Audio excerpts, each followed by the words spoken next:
standards and assessments, educator effectiveness, alignment of efforts and expectations, pre-kindergarten through college, and Race to the Top award to Maryland. He fought to keep college affordable for Maryland students and is committed to moving Maryland from a national leader to world class in education. Please join me in welcoming Governor Martin O'Malley. Governor. Jim, thanks a lot. Thank you. Thanks. Thanks very much. Thank you. Thank you all. Thanks. Thank you very, very much. It's great to be with all of you. I look around and I see some of the really, really good people that I have the honor and the privilege and the blessing to be able to serve, especially at in these challenging times. And it's great to be with you. And as I look out at the faces of people that know far more about so much of these endeavors than I do, I recall a quote that I heard the other day when Sidney Poitier came through Baltimore. And he was quoting Dr. Martin Luther King, who said it's important to preach to the choir. Otherwise, they might stop singing. So we need you to keep singing. We need you, more importantly, to keep doing.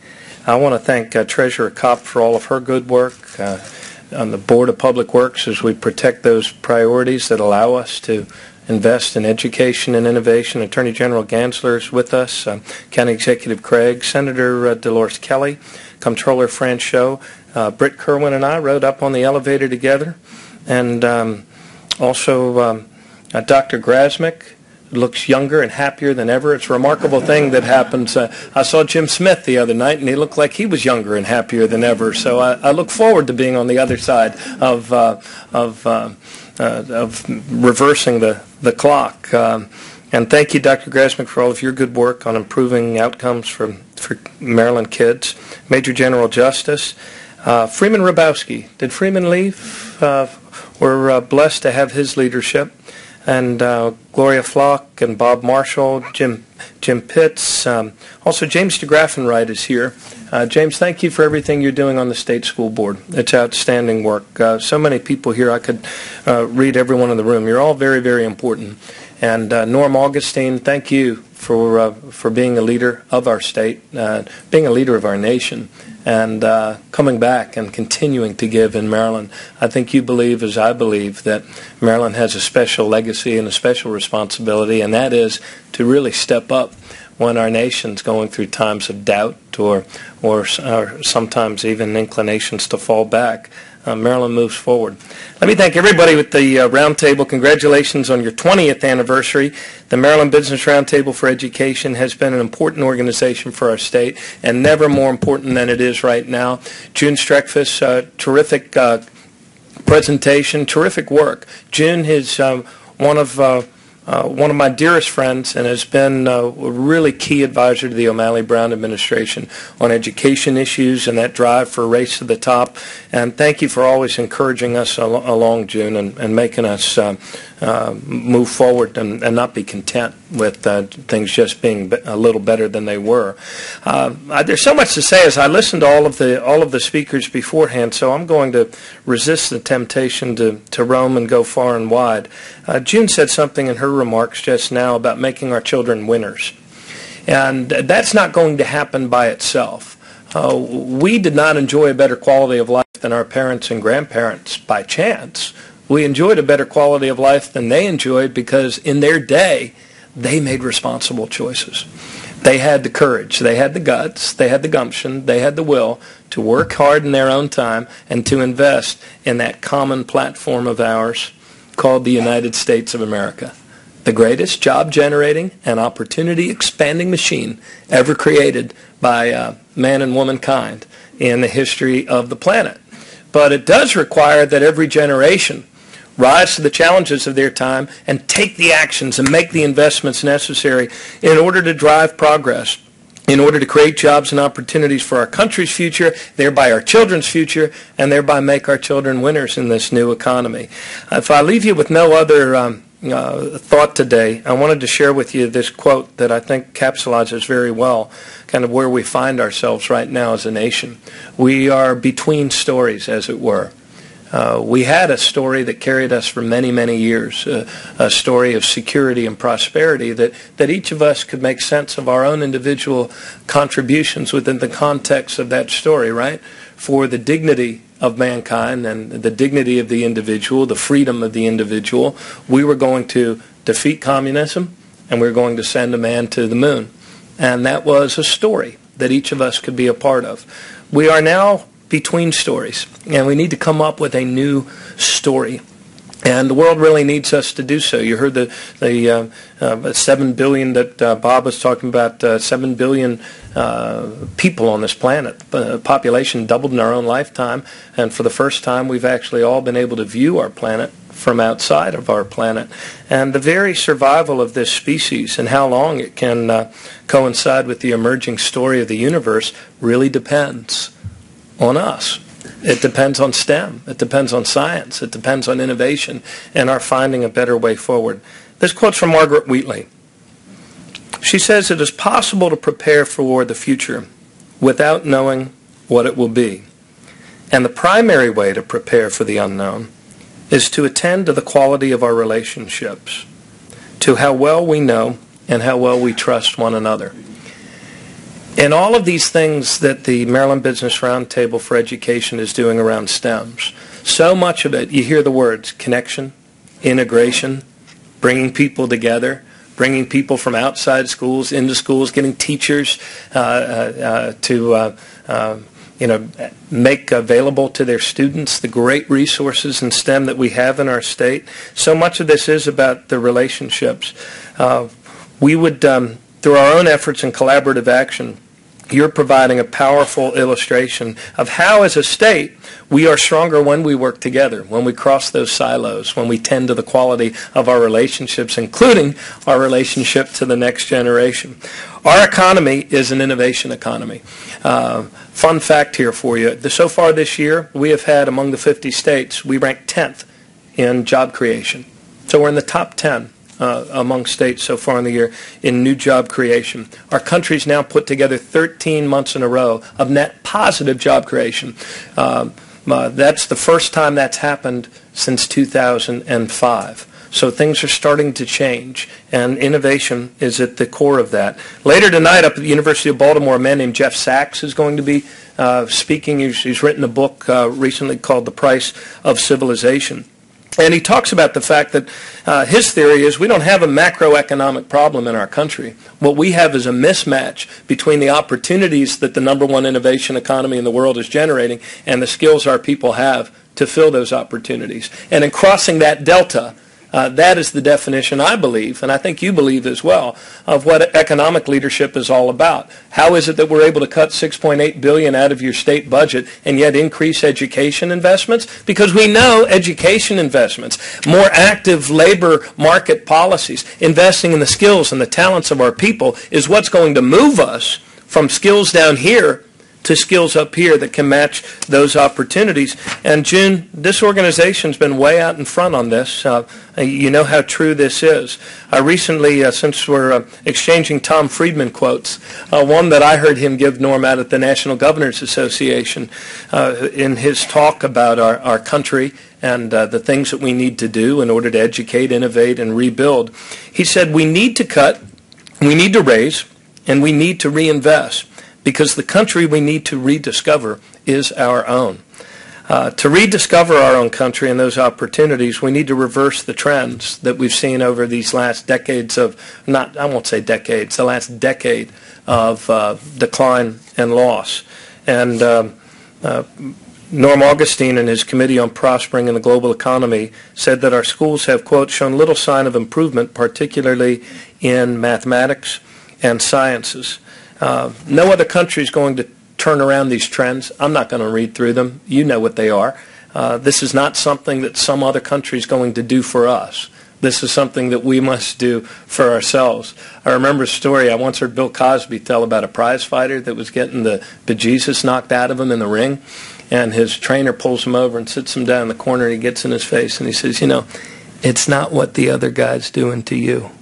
It's what you're not doing for yourself. And that's where we're at. Well, as a state, we're showing that there are things that we can do, even in a down recession. And I wanted to just touch on a few of those right now to give you a little bit of hope, because one of the other things that came out of Jeff Sachs's book on the price of civilization is how important it is for us to restore confidence in one another, in our own relationship, and the things that we do through that common tool and platform of ours called our government. I mean, if we don't have effectiveness in our governance, how can you expect people to do more as individuals? If we can't deliver results, if we don't have the guts to set big goals and share with one another whether or not we're getting there, or how quickly we're getting there, then there's very little hope for this endeavor. I see tremendous amount of hope. And June, in some of the slides that you were going through, I turned to Norm and I said, there's so many great stories of our climbing that mountain. Dag Hammarskjöld said, never measure the size of a mountain until you've started up it. And then you might realize how small it actually was. So, look, first and foremost, we're working with the Business Roundtable. Many of you are involved in STEMnet and our STEM Innovation Network, critically important work. To those of you that raised your hands as speakers, thank you on behalf of the people of our state for your work. Through the network, we're setting up STEM teachers with mentors, as you know.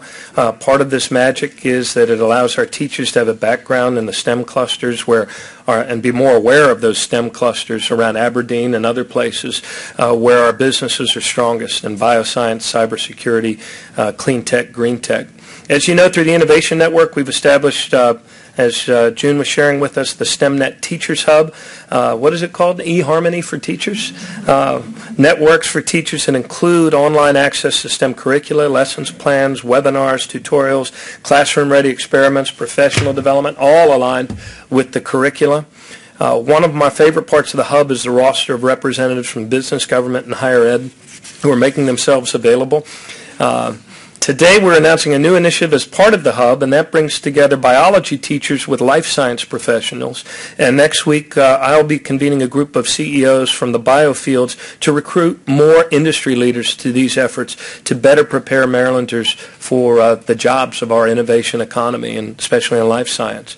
Number two, recognizing that we won't move past our current difficulties simply by cutting, we have made the investments that have allowed us not only to gain that #1 ranking from Education Week magazine for our schools, but recently, many of you probably saw the tiny article.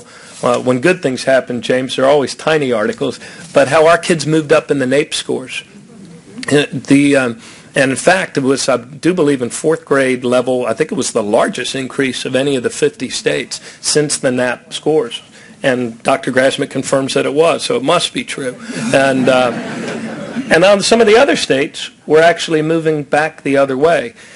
So it's not only about the dollars we invest, it's about the outcomes that we achieve. Number three, we have set goals in our state. We've set some quite big and ambitious goals in our state, but more importantly, we're backing it up with action and moving forward. One of those goals is increasing the number of STEM college graduates by 40% by 2015. And one of the ways we're getting there is partnering with Project Lead the Way. So far, we've enrolled just under 11,000 students. In 2006, we were only at about 2,500 students. So that, again, ladies and gentlemen, is an example of a graph moving in the right direction. And in the Good News Department on Monday, Bel Air High School and the Carroll County Career and Technical Center were each selected by Project Lead the Way as national models. We're also partnering with the National Science Foundation on a number of classroom-based initiatives. On another front, in partnership with the Obama administration, the National Math and Science Initiative, we're replicating the University of Texas's You Teach initiative, which, Britt, you first brought to my attention, I think, when we were talking about this 5 years ago, which allows teaching students to cross-apply credits from education classes and classes in STEM disciplines, therefore graduating more future teachers who will have backgrounds in those subjects. Number four, recognizing that one of the things that differentiates our states from other states is the strength of our diversity. I mean, my goodness, you ever walk through an NIH, a floor of NIH or MedImmune, and it's like the bridge of the Starship Enterprise. There's the diversity of God's beautiful, diverse planet all coming together with some of the best and the brightest and most highly educated people in the world, being creative. In Prince George's County, we're partnering with the university system, Prince George's Community College, Bowie State University, and the University of Maryland Biotechnology Institute on an initiative to recruit more minority STEM students. And as part of that initiative, we will give hundreds of county high school students the opportunity to take college-level science courses. And the initiative will also give 100 college students the opportunity to teach in our local schools. Number 5, and there's only 7, so bear with me. Putting into action a recommendation from the STEM Task Force. Our Education Department is developing a new state STEM curriculum based on the Common Core standards. We do not run away from the challenges of this world. We embrace it. And we want our kids to be measured against kids internationally. That's one big difference, among others, between this side of the Potomac and our other dear neighbors on the other side of the Potomac. We embrace the core curriculum. We are up to the challenge. And we believe that developing the talent, the education level, and the skills of our kids is economic development. Number 6, through educator effectiveness academies, we've set up throughout our state. We train teachers and principals from every school in Maryland to teach the new core curriculum. Number 7, finally, we're investing in STEM-related job training and apprenticeship initiatives. By way of example, we're training 1,500 of our citizens for green construction and engineering jobs using federal funding from the Obama administration to pay for training costs at Maryland community colleges. So how are we doing? There are areas, some areas where we are improving faster than others. Overall, though, we're making some substantial headway and getting some great traction at a time of deep cynicism and self-doubt, which makes it all the more valuable. We're making progress towards our goals of increasing the number of STEM graduates from our colleges. So far, from the 2006-2007 year, we're up 10%. Again, we're trying to get to 40% by 2015, a number of actions in line to help us get to that point. We have more than tripled now the number of teachers certified to teach STEM disciplines in our secondary schools. That's, a nearly 300% increase in a short period of time, which is pretty darn good.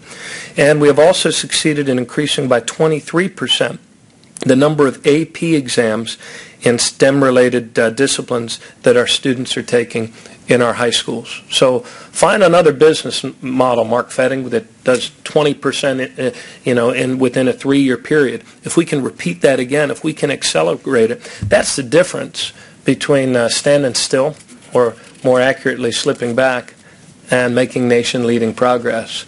And in all of this, the key really is collaboration. Collaboration's the new competition, and there's not another state with a better array of assets for this important collaboration.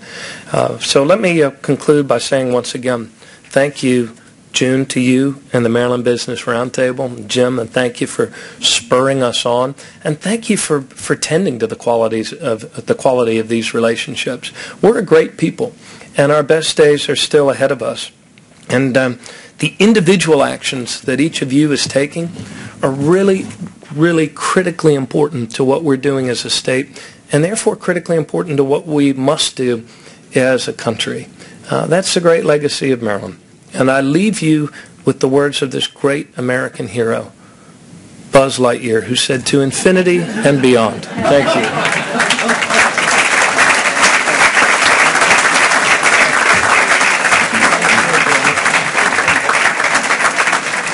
Governor, thank you for those remarks. I mean, it's obvious that as a state, we've made the serious commitments, and hey, we're your partner, and we're going to be here to just see this through for another 20 years or more, and more. Right? We'll see. We'll see to infinity and beyond. There you go. Right. Each of us, teachers, parents, legislators, community leaders, business professionals, or neighbors, has an important part to play. Each of us has the power and the responsibility to affect the quality of education and the life of a student. High school success involves a complex interplay between academic and non-academic factors. Students understand and retain more when their learning is relevant, engaging, and meaningful to their lives. Business can provide more effectively than any other group the motivation students need to take ownership of their learning and their course in life. We want doors to be open to students. One of life's most important doors is the one it opens to the workplace. Achievement of high standards and attainment of high-level skills are the key to our children's future. They must be prepared academically, and we owe it to them and to their parents to let them know exactly what is expected of them and how it will be valued in the workplace. Somehow, working together, we must shore up the pipeline to make sure that students understand expectations, take and complete rigorous coursework, receive quality instruction, and are motivated to excel. To transform education in the landscape of opportunity for today's young people, each of us must play an important and distinct role, personally and professionally. We need you in our race to the top.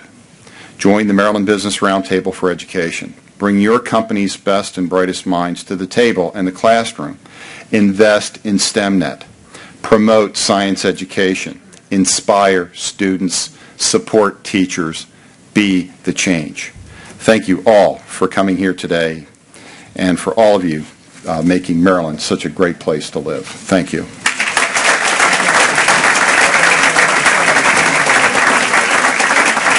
Meeting adjourned.